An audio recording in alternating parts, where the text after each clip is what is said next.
Uma das tarefas mais difíceis que nós, como cristãos, enfrentamos a cada dia é viver bem uns com os outros, né? Isso não é só uma exclusividade quando a gente é inimigo de alguém, mas viver bem com nossos familiares, por exemplo, no nosso local de trabalho, irmãos e irmãs na igreja. Isso é uma tarefa difícil, viver bem uns com os outros. É provável que haja pelo menos uma pessoa em sua vida com o qual você não se dá muito bem. É bem provável que tenha pelo menos uma pessoa na sua vida que não anda muito bem. E é muito possível também que você esteja, de repente, até com um tipo de mágoa ou rancor dessa pessoa. É bem possível também. Então, a minha pergunta essa manhã é: por que é tão difícil conviver bem com todas as pessoas o tempo todo? Por que é tão difícil? E é interessante que, quando você começa a pensar sobre por que é tão difícil, você logo percebe que a resposta é simples. Somos humanos e não somos perfeitos, né? Então, nós somos humanos e não somos perfeitos. Só que a gente tem que pensar que o outro ser com quem você também não se dá tão bem, também é um ser humano e não é perfeito, mas a gente esquece disso, né? A gente sempre diz: eu sou humano, eu não sou perfeito, mas a gente espera a perfeição do outro. Então, é um conflito bem interessante esse na nossa mente, que ganha lugar na nossa mente. Engraçado que Romanos capítulo 12, versículo 18 diz que se dependesse, naquilo que dependesse de nós, nós deveríamos fazer todo o possível para viver em paz com todos. Mas, como eu disse, somos seres humanos e não somos perfeitos. Às vezes, o conviver em paz com todos foge do nosso alcance. Não é porque você não quer, é porque a outra pessoa não quer.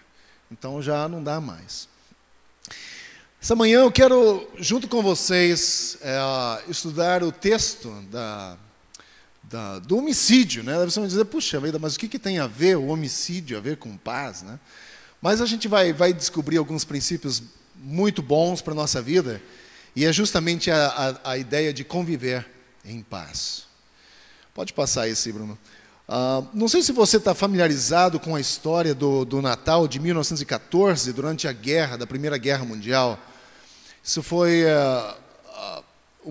algo histórico e nunca mais se repetiu.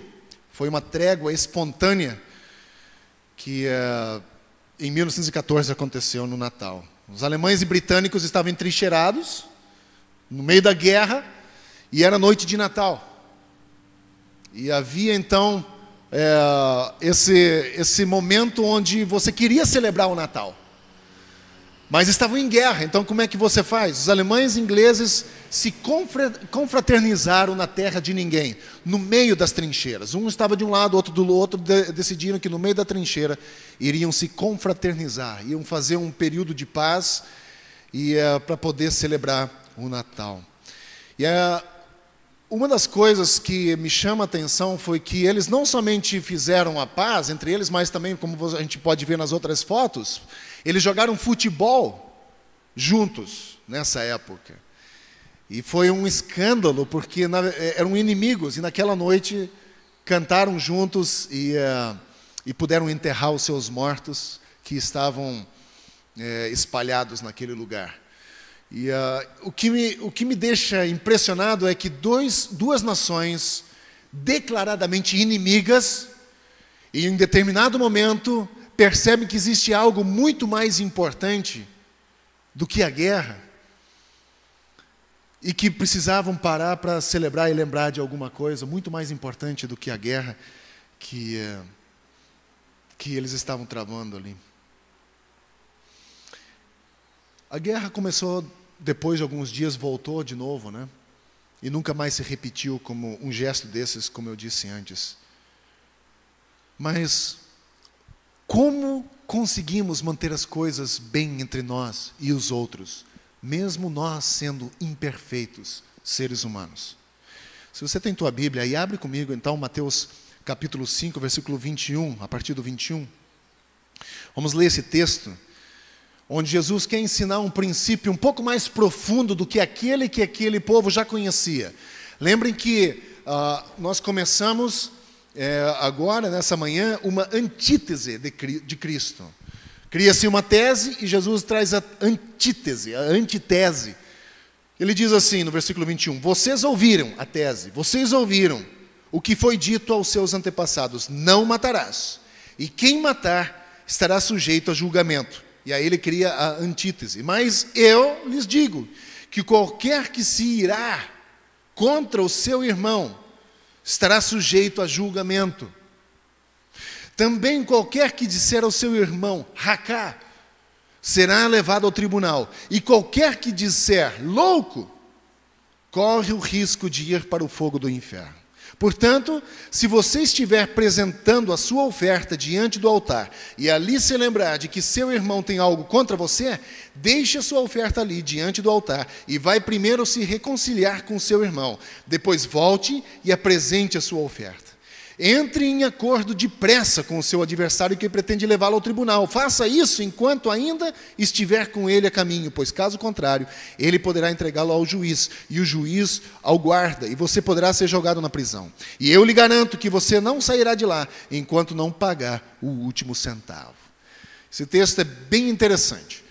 Pelo menos 3 coisas a gente encontra nesse texto que são raiva, altar e acordo. São 3 pontos que você encontra bem claros aqui dentro, quando diz aquele que se irá contra o seu irmão estará sujeito a julgamento. Depois ele fala da oferta, portanto, se você estiver apresentando a sua oferta diante do altar, mas você tiver problema com alguém, deixa ali, vai lá e se reconcilie. E depois ele também fala sobre a questão do entrar em acordo. São 3 princípios muito interessantes que a gente vê que são basicamente a causa dos maiores problemas do ser humano. E a gente vai ver a eles o que gera a raiva, né? Um dos maiores problemas, como eu já disse, do ser humano é a raiva. E isso não significa que você explode. É possível você estar incomodado, ser incomodado, provocado, magoado, chateado pelas ações dos outros, sem sequer demonstrar que está irado.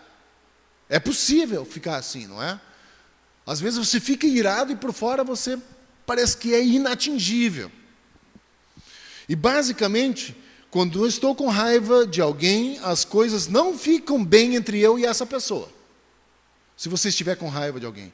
Você pode até exteriormente demonstrar que não sentiu nada, mas o teu relacionamento já perdeu. Com essa pessoa já ficou com problema. E Jesus mostra aqui no versículo 21 uma declaração do Antigo Testamento, que era a lei, e como ela era ensinado pelos líderes daquela época.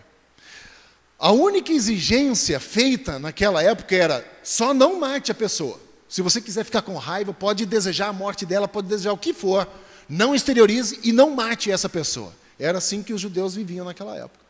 Então, o que acontecia aqui dentro, não importa. O importante é você não matar a pessoa.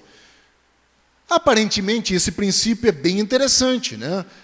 Contando que ela não fosse assassinada, estava tudo bem.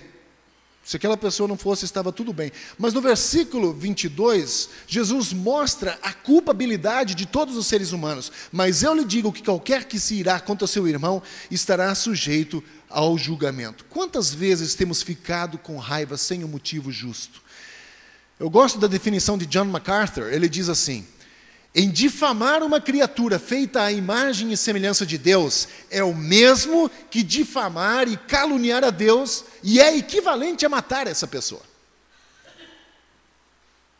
Essa expressão de difamar, de caluniar, de se irar, de desejar o mal, é o equivalente a desejar a mesma coisa para Deus, porque nós somos imagem e semelhança de Deus. Eu e você somos.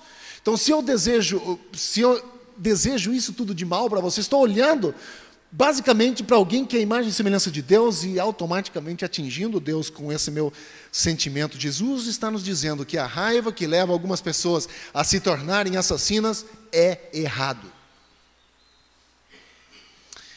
Nós temos visto semana passada ou semana retrasada, eu não lembro, daquele garoto que matou o pai, a tia e a prima em Goiás. Não sei se vocês lembram disso. para ficar com a herança, né? E a gente não sabe todos os motivos envolvidos, mas não importa os motivos. Ele matou 3 pessoas. E é errado, mas antes de matar, literalmente, ele começou a matar no coração deles. Ele matou aqui dentro. E se houve momentos em que nós estamos, ou se há momentos em que nós estamos com raiva de alguém, ou sentimos raiva de alguém, precisamos identificar o motivo disso. Precisamos primeiro reconhecer, estou com raiva. E depois identificar o motivo. Houve momentos em que Jesus ficou com raiva. Nós vemos ele entrando no templo com chicote e saindo dando chicotada nas pessoas, não é? Jesus ficou com raiva. Mas Jesus sabia ficar com raiva sem pecar, e não ter uma vingança pessoal contra o pecador. Não era uma vingança pessoal. A questão era agora, eles estão atingindo Deus com uma atitude errada, e Jesus vem e conserta aquilo. Grande parte da nossa raiva é causada por sentimentos onde nós nos sentimos injustiçados, feridos ou até ofendidos. A maior parte do momento em que a gente sente raiva é quando a gente se sente injustiçado. Com raiva de ser ofendido, né? Jesus continua dizendo o seguinte: também qualquer que disser ao seu irmão racá será levado ao tribunal. A palavra racá significa vazio. Quando nós estamos carregados, com o peito carregado de gripe, né, nós sentimos carregados por causa de um mucus que existe dentro de nós. E aí, desculpem o termo, mas é aquele que você faz assim, não é? Então, esse é o termo em hebraico, raká. Ele simplesmente colocou o nome do barulho que você faz quando você vai limpar as vias aéreas. E você, quando ele diz, aquele que disser ao seu irmão raká, você não passa, você não é um subproduto de um mucus das minhas vias respiratórias. Basicamente isso. Você é um escarro para a pessoa. Ele diz, aquele que fizer isso com o seu irmão estará sujeito ao tribunal, será levado ao tribunal. Estamos dizendo que a pessoa não passa de um subproduto de uma boa escarrada. Lixo. Quando dissemos essas frases, especialmente com raiva, que estamos realmente ridicularizando alguém, e aí nós nos encaixamos naquilo que John MacArthur diz. Estamos rebaixando um ser humano que é importante aos olhos de Deus, para quem Jesus veio e morreu na cruz, que entregou a vida em favor dele. Esse ser humano nós estamos rebaixando a um subproduto de uma boa escarrada. Estamos rebaixando essa pessoa. E se isso já não fosse ruim o suficiente, Jesus conclui dizendo nesse verso que qualquer que disser ao seu irmão louco, corre o risco de ir para o fogo do inferno. A palavra traduzida para louco aqui, a gente perde um pouco a ideia, mas de acordo com John MacArthur também, significa estúpido ou sem graça. É um termo de onde nós tiramos hoje a palavra idiota, que a gente usa com tanta frequência, né? E essa palavra, ela é usada na literatura grega várias vezes, na literatura grega secular, para uma pessoa obstinada e sem Deus. Esse é o termo que a palavra idiota, da onde vem a palavra idiota. Chamar alguém de seu louco era equivalente a dizer a ela, você é uma pessoa estúpida e não tem Deus. Estamos aí julgando já o coração da pessoa, né? Dizendo à pessoa, você não tem Deus. Você não tem, eu tenho, você não. E a maioria de nós aqui é cristão. A maioria de nós.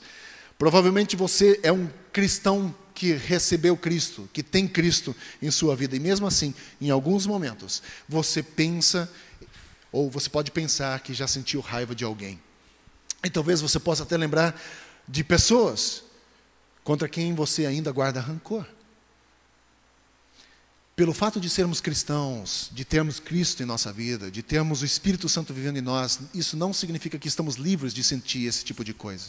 Livres de termos esse tipo de atitude. Não estamos livres, porque estamos sendo trabalhados de dentro para fora. Nós estudamos aqui domingo passado sobre a questão do que acontece aqui dentro. Precisa, e vai aos poucos tomando o nosso exterior, mas precisa começar. E talvez a gente lembre disso, mas preste atenção no como nós tratamos o nosso próximo. Na fila do banco, no trânsito, no nosso trabalho, na nossa família. Sabe, olhe para o outro como ele também sendo alvo do amor de Deus. Não estou dizendo aqui que nós devemos ser estúpidos a ponto de deixar os outros tomarem vantagem o tempo todo sobre nós. Nós não devemos deixar ninguém levar vantagem sobre nós.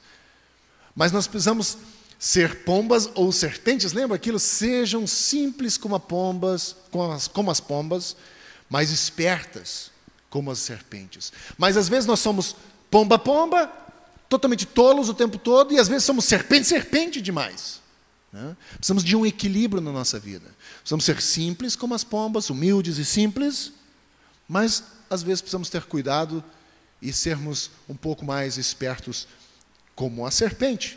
Temos a raiva, então, que é o que produz em nós esse tipo de sentimento. A segunda coisa é o altar. E, gente, esse ponto é interessante, que se você está com raiva, ele diz, portanto, se você estiver apresentando a sua oferta diante do altar, e ali se lembrar de que seu irmão tem algo contra você, deixe ali no altar a sua oferta. O altar, ele ficava lá no templo, onde o judeu precisava ir pelo menos uma vez por ano para apresentar a sua oferta como sacrifício pelo seu pecado. Também, o altar era onde, como parte do culto, os sacrifícios eram feitos. O altar aqui, onde Jesus fala, era simbólico para a adoração. Simbólico para a adoração. O que você vem fazer aqui nos domingos de manhã? Você não vem adorar em forma de música? Não vem adorar em forma de gratidão ao Senhor, junto com os nossos irmãos? A gente faz isso em casa, não faz? Mas aqui a gente faz juntos, como igreja, porque isso é bíblico, a gente deveria se juntar, passar tempo junto, a gente faz isso.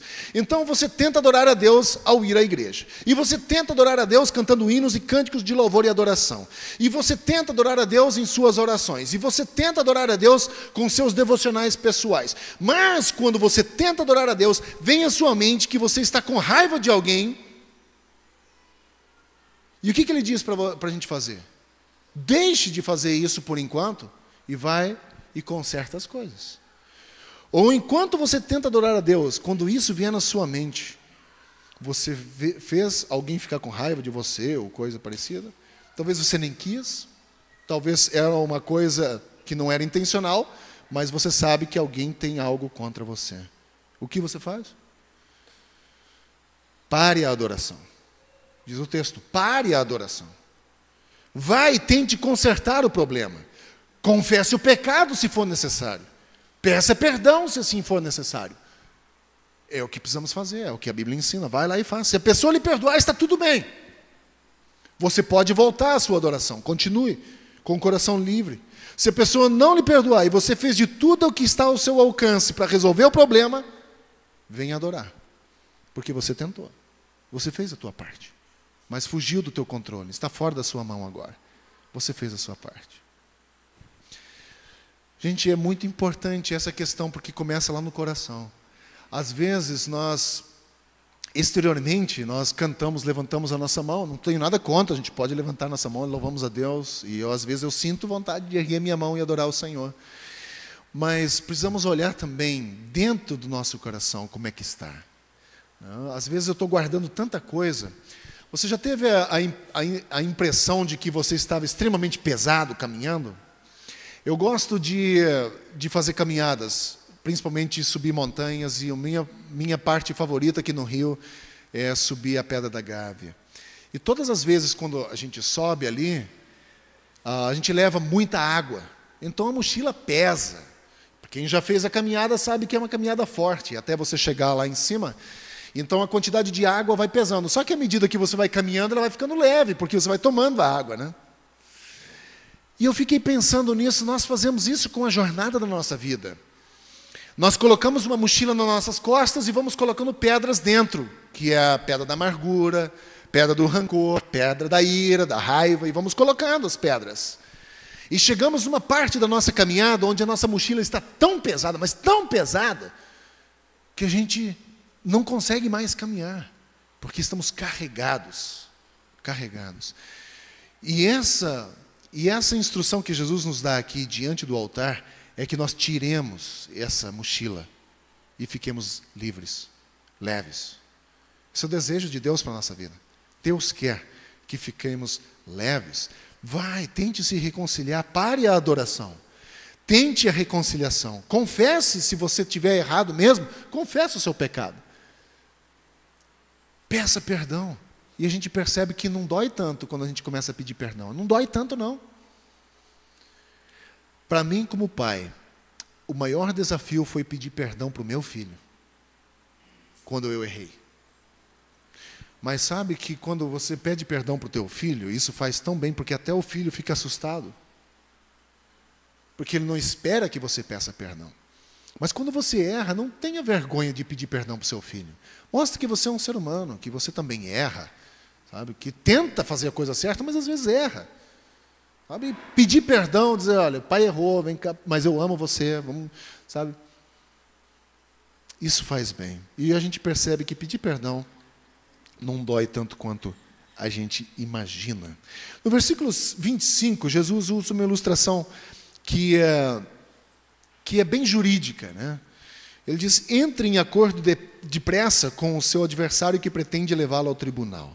Faça isso enquanto ainda estiver com ele a caminho, pois caso contrário, ele poderá entregá-lo ao juiz e o juiz ao guarda, e você poderá ser jogado na prisão. Jesus usa, então, essa ilustração jurídica de estar em dívida com alguém, com um oponente que está levando você a um tribunal.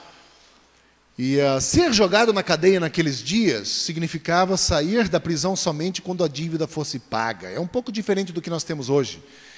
Mas você tinha que restituir o dinheiro. Nesse caso, ele está falando de dinheiro, de uma dívida que você tem de finanças. E você era jogado na prisão. Nós temos um outro exemplo, onde aquele que devia um monte de dinheiro para o rei, chega e pede perdão, o rei perdoa, e quando ele já está saindo, um outro que devia um pouco de dinheiro para esse antigo devedor, pede perdão, ele não perdoa.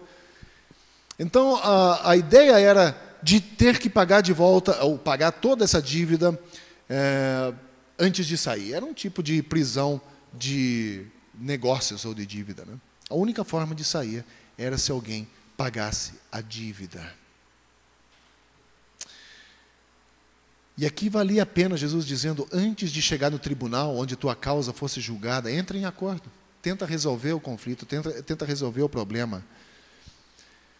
Traga isso para a nossa vida espiritual agora. Olha só, nós todos estamos caminhando para um dia nos encontrar com o juiz, que é o Deus, que é o próprio Deus. Um dia nós vamos estar diante dele, diz Coríntios.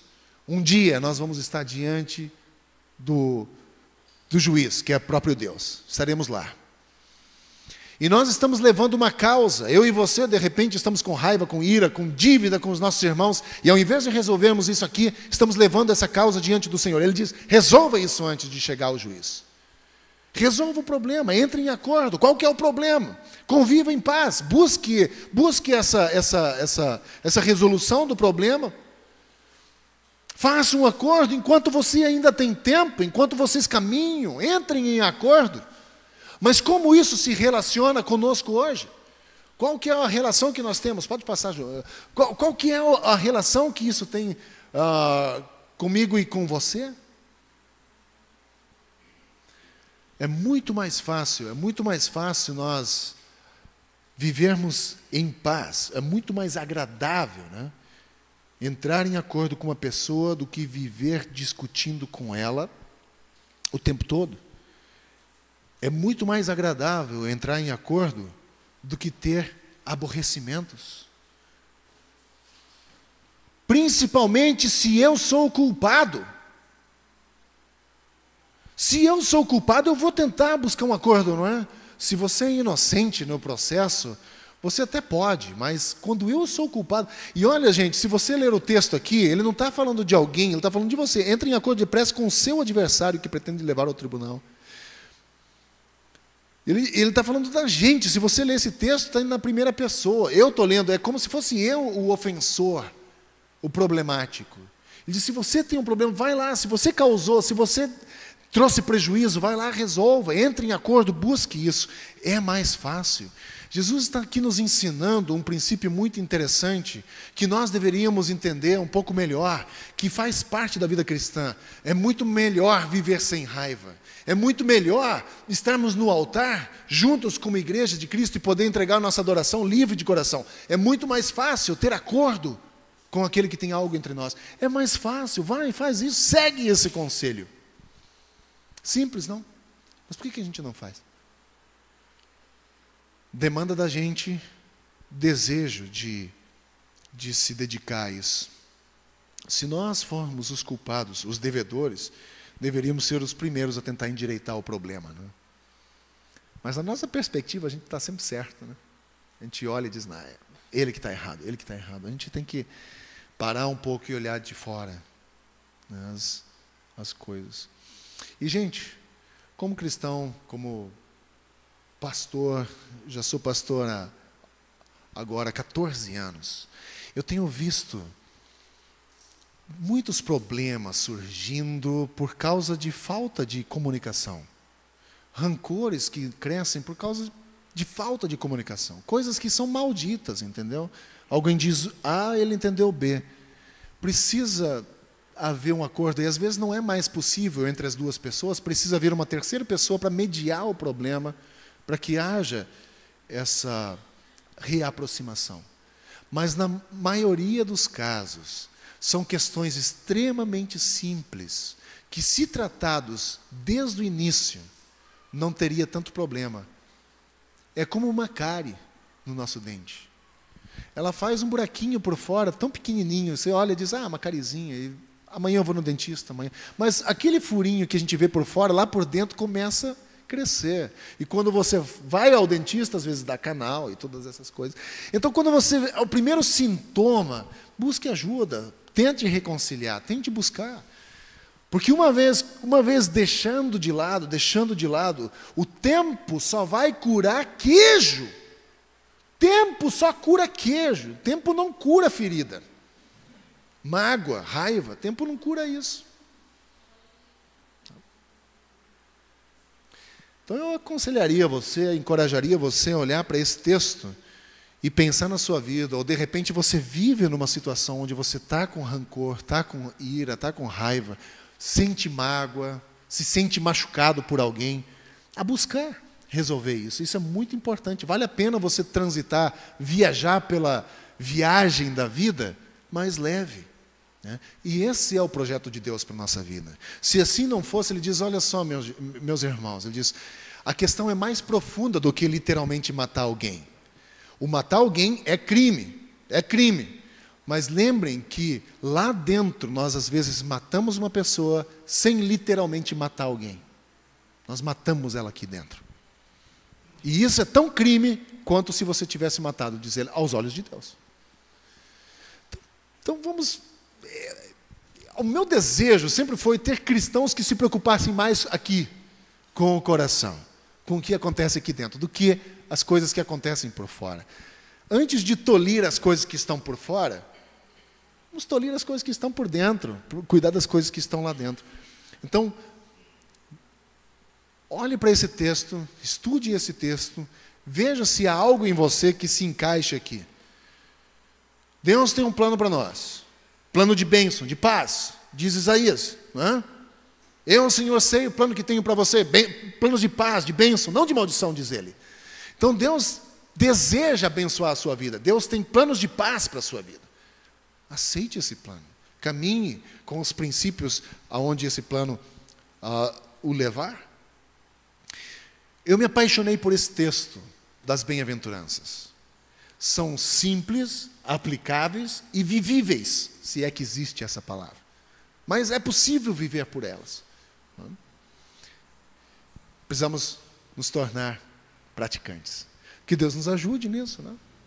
Que a gente possa não apenas ser ouvintes, né? Ser ouvintes também, porque precisamos, né? Que a fé vem pelo ouvir, mas praticantes também. Que a fé precisa ser prática também. Que Deus nos abençoe, que a gente possa viver esses princípios. Continuaremos domingo que vem, na sequência das bem-aventuranças, das antíteses de Cristo, que são extremamente importantes para o momento em que nós vivemos. Quero orar para encerrar esse culto nessa manhã, mas vamos orar já começando aqui sobre essa questão de coração, sobre como está o teu sentimento, né? Eu acho que Deus é tão cirúrgico, Ele vai lá, né, na questão. Se nós abrirmos o nosso coração para o tratar de Deus, às vezes, gente, às vezes a gente não tem nem noção que ferimos alguém, né? Ou que nós cometemos algo. Às vezes não temos mesmo. E o próprio Davi, nos Salmos, ele diz, olha, Deus, me perdoe também dos pecados que me são ocultos, dos quais eu não tomei conhecimento e fiz, né? Porque a gente tem realmente uma natureza que é inclinada às coisas erradas. E às vezes a gente comete erros dos quais a gente não toma conhecimento. Então, Davi, até na oração dele, diz, me perdoa também daqueles pecados que me são ocultos, dos quais eu não tomei conhecimento. Então, vamos pedir para que Deus faça um check-up no nosso coração, né? Como as mulheres da oração sempre gostam de falar, passar em revista, né? Então, que Deus passe, né, em revista o nosso coração, os nossos sentimentos, e que possamos ser convencidos pelo Espírito, né? Algo que vem de Deus, não de nós mesmos, mas algo que Deus possa nos convencer também do pecado, da justiça, do juízo. Essa é a função dele, para aquelas coisas que fizemos de repente contra o nosso próximo. Vamos orar e colocando o nosso coração nisso. Querido Deus, quero agradecer em primeiro lugar pela Tua palavra. É uma palavra prática. Sabemos que perfeitamente podemos aplicar ela em nossa vida. Nessa manhã eu quero louvar o Senhor por ter nos abençoado de tal forma a ponto de termos acesso à Tua palavra e conhecer o Teu plano e a Tua vontade para a nossa vida. Nesse dia também eu agradeço porque podemos abrir a Tua palavra, aprender alguns princípios e pedir que o Senhor nos ajude a caminhar por esses princípios. Deus, eu reconheço a minha falha, reconheço a minha limitação de perceber até as minhas próprias ações. E eu peço nessa manhã, não só por mim, mas para cada pessoa que está com o coração aberto aqui nessa manhã, que o Senhor, que Teu Espírito Santo fale aos nossos corações, que nos convença do erro, assim como Tua palavra nos ensina que Ele nos convença do pecado, da justiça e do juízo. E que nós possamos ter a bênção e a graça e o privilégio de sermos alertados pelo Teu Espírito,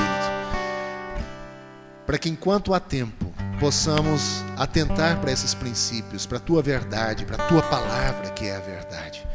Então nos ajuda nesse dia a olharmos para dentro de nós, para os nossos sentimentos, para as nossas ações, que possamos no meio dessa guerra toda olhar para aquilo que realmente importa, que é o Teu amor, não só por mim, mas por cada ser humano. Deus, nessa manhã eu peço que o Senhor nos aumente a fé, que o Senhor nos dê coragem e força para resolver as questões de nosso coração, que às vezes nos fazem sofrer, da falta de perdão, da mágoa, da ira, das áreas onde estamos machucados.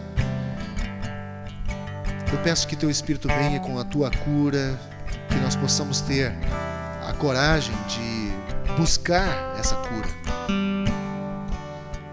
Peço que o Senhor nos abençoe assim. Peço que o Senhor nos ajude nessa manhã, nesse dia, a começar de novo uma vida nova, uma vida leve, onde nós podemos adorar e cantar ao Senhor com o coração leve e com o nosso espírito leve também. Peço que o Senhor nos abençoe nesse dia assim, que a Tua graça esteja conosco, que o Teu amor também esteja. Eu oro para que a graça do Senhor Jesus, o amor de Deus o Pai, a comunhão e consolação do Espírito Santo seja conosco hoje e sempre. Oro isso em nome de Jesus. Amém. Deus abençoe você. Tenha um ótimo dia e uma semana produtiva. Deus abençoe.